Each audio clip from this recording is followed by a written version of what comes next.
5 million times around the world. That's how much DNA there is in you right now for you to exist.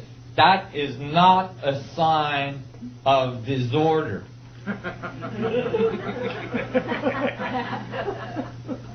That is a sign of extreme amount of order, extreme amount of organization and complexity.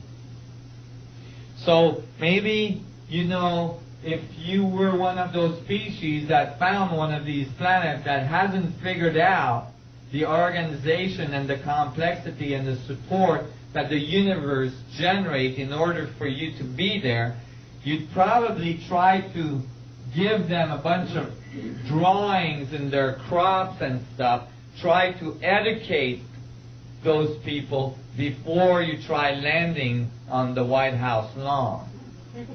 Right? Because you probably won't find no volunteers to go and get shot. Right?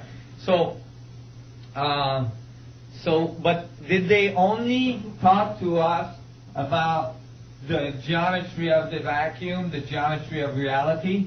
No, they didn't. They actually talked to us directly in binary code.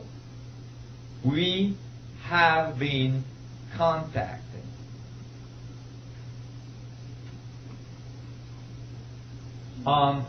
Two summers ago, this crop circle occurred. It's the only crop circle that ever made it to the mainstream media news all around the world. I had friends calling me from the eastern U.S. telling me, I just saw a crop circle on the 5 o'clock news. The reason why this crop circle made it to the 5 o'clock news around the world is because it occurred in the middle of a rainstorm. It rained all night. Cats and dogs. And in the morning, this crop circle was there in this field. The largest crop circle ever to occur. 409 circles. It's enormous. And basically, it told the world crop circles are not just hoax. There is crop circles that are not hoaxes. Well, the next crop circle after this one did not make the mainstream news around the world, most likely because it was too shocking.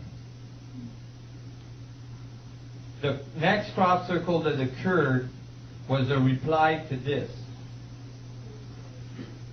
In 1972, Carl Sagan and other physicists, astrophysicists, figured that we had just finished building the Arecibo radio telescope, the largest radio telescope on Earth, and we had the opportunity to send a very strong signal into the universe that could reach a faraway planet one day. And maybe they would decode the signal and then send the signal back. And then it would reach our planet one day. And we would know that there's living entities out there. But that would take a few thousand years. They still decided to send a signal to give a chance to our grandchildren to get, a chance to have a talk with other beings out there. So they figured out a way to send a signal that would be the easiest for others to decode. They use a binary code of ones and zeros, just like a computer, and that can be transferred to a punch card, just like a computer punch card.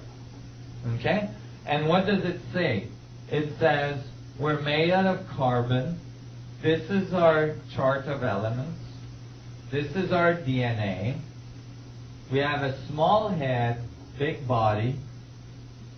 We live on the third planet from our sun. And you see that's the sun, that's the third planet we live on. And this is the Arecibo radio telescope we're sending this with. This is the technology we're sending this with. a radio telescope. So they sent it in 1972, and 2 summers ago, across a radio telescope commonly hired by SETI to listen for a reply,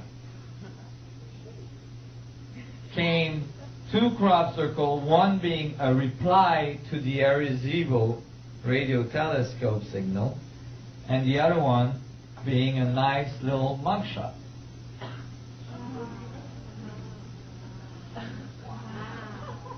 Did you hear about that crop circle? No. When SETI was asked about this, you know, SETI is the NASA, you know, search for extraterrestrial life. You know, they're listening with huge radio telescope to see if they can hear something out there that would be life on another planet. One day I'm going to make a comic strip with a huge radio telescope, a SETI guy with the big earmuffs, you know, listening, and in the background, back here, a little UFO. When they saw this, they said, well, it's got to be a hoax. Because if they wanted to talk to us, they wouldn't have sent a crop circle. The radio telescope was right beside it. Why didn't they just send a radio signal? Well, my reply to that is, if they would have sent a radio signal, you and I would never have heard about it. Maybe they wanted to talk to all of the people of the planet, not just a few agencies, right? So instead, they sent a radio, instead of a radio signal, they put the crop circles reply directly across from the radio telescope. And you got to realize that here you have a governmental installation that has infrared cameras, guards, and all of this. Nobody saw nothing. Right? And it's not like Doug and Dave can go in that field and do that all night and nobody noticed. And then when you look closely, the woven patterns of the hay are not reproducible readily in the middle of the night stomping around. The actual mugshot is an incredible pattern that generates a negative image of a picture.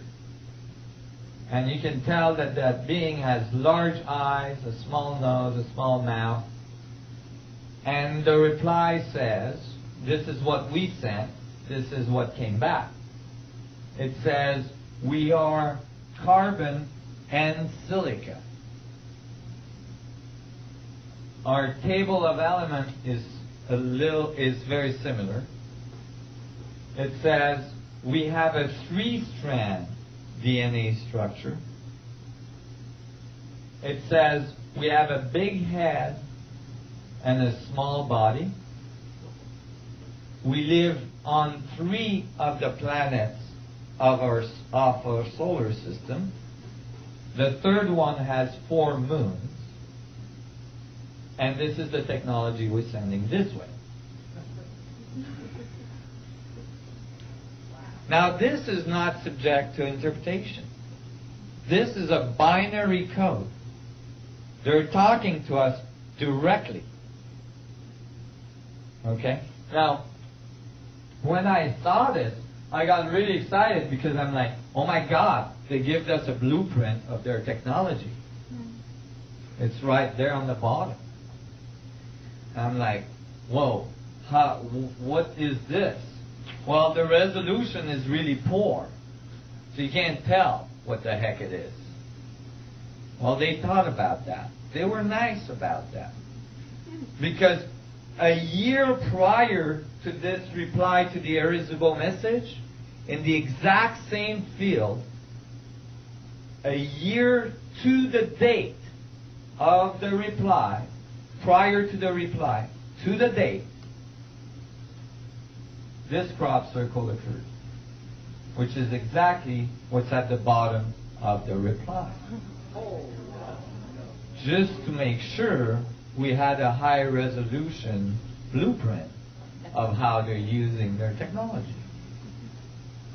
Here's your radio telescope. It's the exact same installation. You can see here the fence, you know, and all the security equipment, and this is right across from it, and that's what it looks like. Fractal tetrahedron geometry spheres. Everything we've been discussing this morning.